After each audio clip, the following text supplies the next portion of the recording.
La campagne de sensibilisation contre les cancers féminins se poursuit.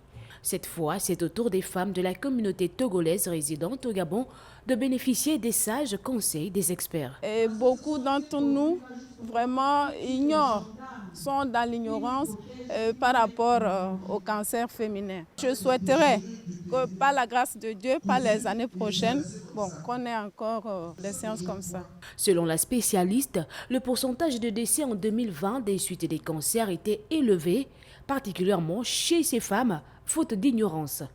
C'est donc pour mieux éclairer les femmes togolaises présentes au Gabon que cette journée de sensibilisation contre les cancers a été organisée. Je suis venu juste sensibiliser sur les cancers féminins, notamment le cancer du col de l'utérus et le cancer du sein. Ce sont les principaux cancers qui font ravage.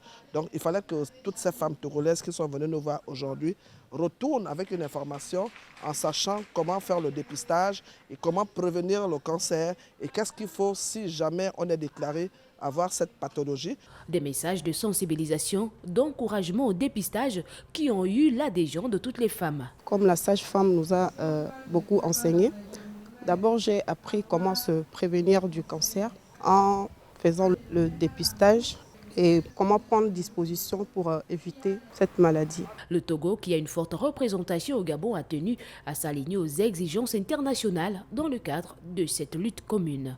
Octobre Rose se manifeste exactement au Togo comme au Gabon et nos deux gouvernements ont épousé cette politique de l'OMS. Donc j'invite toutes les femmes à aller se faire dépister. Rappelons que pour prévenir le cancer, plusieurs gestes sont à considérer, notamment limiter la consommation d'alcool, consulter régulièrement un médecin, éviter d'être en surpoids, manger sainement et par-dessus tout, pratiquer une activité sportive de manière régulière.